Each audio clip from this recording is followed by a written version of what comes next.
ಇಷ್ಟೆಲ್ಲ ಆದಮೇಲೆ ಇನ್ನೇನು ಉಳಿದಿರುತ್ತೆ? ಎಲ್ಲ ಅಲ್ಲೇ ಡೀಲಾಗಿ ಹೋಗಿರುತ್ತಲ್ವಾ ಅಂತೀರೇನೋ. ಆದರೆ ವಿಷಯ ಇನ್ನೂ ದೊಡ್ಡದಿದೆ. ಉನ್ನತ ಶಿಕ್ಷಣದ ಆಸೆ ಹೊತ್ಕೊಂಡು ಕೌನ್ಸಿಲಿಂಗ್ಗೆ ಹೋಗೋರಿಗೆ ಎಲ್ಲ ಕೌನ್ಸಿಲಿಂಗ್ಗಳಿಗೆ ಅಟೆಂಡ್ ಆಗೋಕ್ಕೂ ಅವಕಾಶ ಕೊಡದಂತೆ ನಾಟಕವಾಡುತ್ತವೆ ಯೂನಿವರ್ಸಿಟಿ ಕಾಮೆಡ್ಕೆಗಳು. ಪ್ರತಿಭಾವಂತ ವಿದ್ಯಾರ್ಥಿಗಳು ಕತ್ತಲಲ್ಲೇ ಬಾಣ ಹೊಡಿಬೇಕು, ಬಿದ್ದರೆ ಹಣ್ಣು ಇಲ್ಲ ಅಂದರೆ ಚಿಪ್ಪು. ಅವಕಾಶಗಳ ಬಾಗಿಲುಗಳನ್ನು ಒಂದೊಂದಾಗಿ ಮುಚ್ತಾ ಹೋಗಿರ್ತಾರೆ.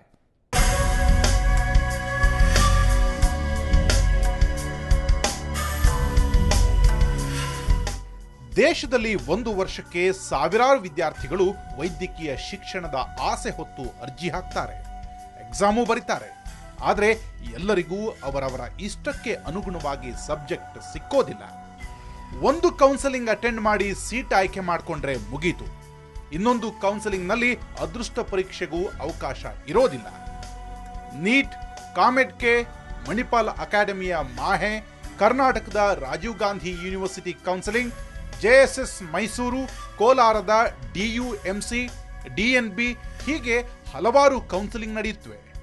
ಈ ಎಲ್ಲದರಲ್ಲೂ ಅಟೆಂಡ್ ಆಗೋಕೆ ಅಸಾಧ್ಯ.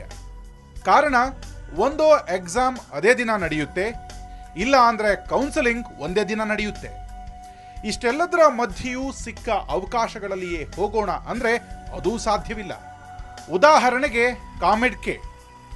ರಾಜ್ಯದ ಖಾಸಗಿ ವೈದ್ಯಕೀಯ ಶಿಕ್ಷಣ ಸಂಸ್ಥೆಗಳ ಒಕ್ಕೂಟದಲ್ಲಿ ಒಂದು ಸಲ ಸೀಟ್ ತೆಗೆದುಕೊಂಡ್ರೆ ನೀಟ್, DNB ಕೌನ್ಸೆಲಿಂಗ್ಗೆ ಹೋಗೋ ಹಾಗಿಲ್ಲ. ಹೋಗಲೇಬೇಕು ಅಂದ್ರೆ ಈಗ ತೆಗೆದುಕೊಂಡಿರುವ ಕಾಮೆಡ್ಕೆ ಸೀಟನ್ನ ವಾಪಸ್ ಮಾಡಬೇಕು, ಅಂದ್ರೆ ಸರೆಂಡರ್ ಮಾಡಬೇಕು. ಅದಕ್ಕೆ ದಂಡವನ್ನು ಕಟ್ಟಬೇಕು. ಇಲ್ಲಿ ಅವಕಾಶವನ್ನ ಕೈಚೆಲ್ಲಿ ಇನ್ನೊಂದು ಕಡೆ ಹೋಗ್ಬೇಕು. ಅಲ್ಲಿ ಸೀಟ್ ಸಿಕ್ಕರೆ ಅದೃಷ್ಟ, ಸಿಕ್ಕದಿದ್ರೆ ಕಥೆ ಖತಮ್. ಎರಡೂ ಕಡೆ ರ್ಯಾಂಕ್ ಬಂದಂಥವ್ರು, ಆಲ್ ಇಂಡಿಯಾದಲ್ಲೂ ರ್ಯಾಂಕ್ ಬಂದಂಥವ್ರು ಮತ್ತು ಕರ್ನಾಟಕ ಕಾಮೆಡ್ಕಲ್ ರ್ಯಾಂಕ್ ಬಂದಂಥವ್ರು, ಅವರು ಅಲ್ಲಿಗೆ ಹೋಗ್ಬೇಕಂತಂದರೆ ಇಲ್ಲಿಗೆ ಬ್ಲಾಕ್ ಆಗಿಬಿಡ್ತಿದ್ರು. ಕರ್ನಾಟಕದಲ್ಲಿ ಸೀಟ್ ತೊಗೊಂಡ್ಬಿಟ್ರೆ ಅವರು ಆಲ್ ಇಂಡಿಯಾಗೆ ಹೋಗ್ಬೇಕಂತಂದರೆ May 31 ಲಾಸ್ಟ್ ಡೇಟ್ ಇರೋದ್ರಿಂದ ಇಲ್ಲಿ ಸೀಟ್ ಸರೆಂಡರ್ ಮಾಡಿ ಫೈನ್ ಕಟ್ಟಿ ಆಲ್ ಇಂಡಿಯಾಗೆ ಹೋಗೋ ಥರ ಕಂಡೀಷನ್ ಹಾಕಿಬಿಟ್ಟಿದ್ರು. ಇನ್ಕ್ಲೂಡಿಂಗ್ ಕರ್ನಾಟಕ ರಾಜೀವ್ ಗಾಂಧಿ ಯೂನಿವರ್ಸಿಟಿ ಅವರು ಮತ್ತು ಕಾಮೆಡ್ಕೆ ಅವರು ಎಲ್ಲ ಎಕ್ಸಾಮ್ ಮಾಡಿದ್ರು. ಆಮೇಲೆ ನಾನೇನು ಮಾಡಿದೆ, ಮೆಡಿಕಲ್ ಎಜುಕೇಷನ್ ಮಿನಿಸ್ಟ್ರಿಗೆ ಅಪ್ರೋಚ್ ಮಾಡಿ ಈ ಥರ ಅನ್ಯಾಯ ಆಗ್ತಿದೆ, ಹುಡುಗರಿಗೆ ಎರಡೂ ಕಡೆ ರ್ಯಾಂಕ್ ಬಂದಿದೆ, ಕರ್ನಾಟಕದಕ್ಕಿಂತ ಒಳ್ಳೊಳ್ಳೆ ಕಾಲೇಜುಗಳು ಆಲ್ ಇಂಡಿಯಾ ಲೆವೆಲಲ್ಲಿ ಡೆಲ್ಲಿ, ಮುಂಬೈಯಲ್ಲಿದೆ, ಆಮೇಲೆ ಇಲ್ಲಿಂದ ಹುಡುಗರು ಅಲ್ಲಿಗೆ ಮೂವ್ ಆದರೆ ನಮ್ಮ ಕರ್ನಾಟಕದ ಹುಡುಗರಿಗೆ ಸೀಟ್ ಹೆಚ್ಚಿಗೆ ಸಿಗುತ್ತೆ, ಇದು ಕರ್ನಾಟಕಕ್ಕೆ ಆಗೋ ಲಾಭ ಅಂತ ಹೇಳಿದ್ದಕ್ಕೆ ನಮ್ಮ medical education minister was very kind enough towards the medical society.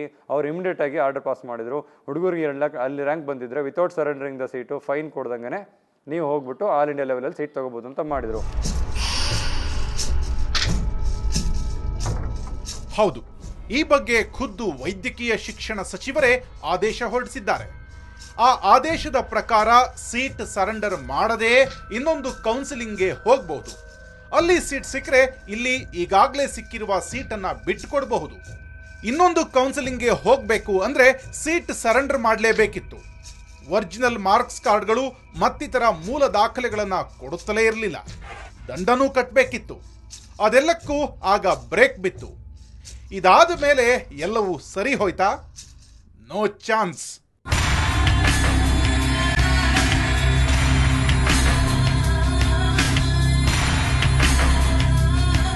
He told me personally, if you had come to me one day ago on the counselling day, I would have helped you. But now it's all over. What can I do? Like that. Counselling mostly attend ಮಾಡಕ್ಕೆ permission ಕೊಡಲಿಲ್ಲ. ಯಾಕೆ ಗೊತ್ತಿಲ್ಲ. Seat waste ಮಾಡ್ತೀರಾ ಆ ಥರ ಹೇಳಿದ್ರ.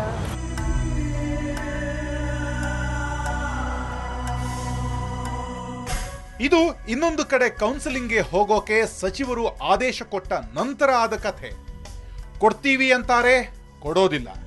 ಬೇಕೇ ಬೇಕು ಅಂದ್ರೆ ಸಿಕ್ಕಿರುವ ಸೀಟಿನ ಆಸೆ ಬಿಟ್ಟು ಇನ್ನೊಂದು ಮರೀಚಿಕೆಯ ಬೆನ್ನು ಹತ್ತಬೇಕು. ಇದು ಸೀಟ್ ಸರೆಂಡರ್ ಮಾಡಲು ಹೆದರಿದವರ ಕತೆ. ಇನ್ನೊಂದು ಸ್ಟೋರಿ ಇದೆ. ಕಾಮೆಡ್ಕೆ 2ನೇ ಕೌನ್ಸಿಲಿಂಗ್ಗೆ ಈಗಾಗಲೇ ಸೀಟ್ ತೆಗೆದುಕೊಂಡಿರುವವರು ಬರೋ ಹಾಗಿಲ್ಲ. ಬರುವ ಹಾಗಿದ್ರೆ ಸೀಟ್ ಸರೆಂಡರ್ ಮಾಡಬೇಕು ಅಂತ ಕಾಮೆಡ್ಕೆ ಹೇಳುತ್ತೆ. ಆದ್ರೆ ಲೋಹಿತ್ ಶೆಟ್ಟಿ ಅನ್ನೋ ಅಭ್ಯರ್ಥಿ ಹಾಗೆ ಸೀಟ್ ಸರೆಂಡರ್ ಮಾಡ್ದೇನೆ ಇನ್ನೊಂದು ಸೀಟ್ ತಗೊಳ್ತಾನೆ ಬೆಂಗಳೂರಿನ ಕಿಮ್ಸ್ನಲ್ಲಿ. ಸೀಟನ್ನ ಇಮೇಲ್ ಮೂಲಕ ಸರೆಂಡರ್ ಮಾಡಿದ್ದೆ ಅಂತಾನೆ. ಅದಕ್ಕೆ ದಾಖಲೆ ಮಾತ್ರ ತೋರಿಸಲ್ಲ. ನಮ್ಮದು 6 ರಾತ್ರಿ ಸರೆಂಡರ್ ಮಾಡ್ಬೋದು ಅಂತ ಹೇಳಿದ್ರು. ನಾವು ರಾತ್ರಿ 8 ಗಂಟೆಗೆ ಮೇಲ್ ಹಾಕ್ತೀವಿ, ನೀವು ಇದು ಮ್ಯಾಟ್ರಿಕ್ಸ್ ಆದರೂ ಬಿಡಬೇಕು ಸಬ್ಮಿಟ್ ಮಾಡ್ತೀವಿ ಅಂತ. ಮ್ಯಾಟ್ರಿಕ್ಸ್ ಬಿಟ್ಟು ಅಂದರೆ ಯಾರು ಮೇಲ್ ಹಾಕಿದ್ರು ಅವ್ರನ್ನ ಕನ್ಸಿಡರ್ ಮಾಡ್ತೀವಿ. ಈತ ಹೇಳಿದ್ರಲ್ಲಿ ಎಷ್ಟು ನಿಜ ಎಷ್ಟು ಸುಳ್ಳು ಅನ್ನೋದ್ರಲ್ಲಿ ಇರೋ ಅನುಮಾನ ಇನ್ನೂ ಬಗೆಹರಿದಿಲ್ಲ. ಇದಕ್ಕಿಂತ ದೊಡ್ಡ ವಿಷಯ ಇನ್ನೊಂದಿದೆ ಕೇಳಿ. ನೀವು ಎಲ್ಲಾದ್ರೂ ಸರಿ ಮೆಡಿಕಲ್ ಓದಲೇಬೇಕು ಅಂತ ಇದ್ರೆ ಆರಂಭಿಕ ಬಂಡವಾಳ ಅಂತ ಕನಿಷ್ಠ 20 ಲಕ್ಷ ಕ್ಯಾಶ್ ರೆಡಿ ಮಾಡ್ಕೊಂಡಿರ್ಬೇಕು. ಇದೆಲ್ಲದಕ್ಕೂ ಪರಿಹಾರ ಇಲ್ವಾ? ಅಂತಹದ್ದೊಂದು ಪ್ರಶ್ನೆ ಹೊತ್ತುಕೊಂಡು ವೈದ್ಯಕೀಯ ಶಿಕ್ಷಣ ಸಚಿವರ ಹತ್ರ ಹೋದಾಗ ಅಲ್ಲೇನಾಯ್ತು ಅನ್ನೋದು ಇನ್ನೊಂದು ಕಥೆ.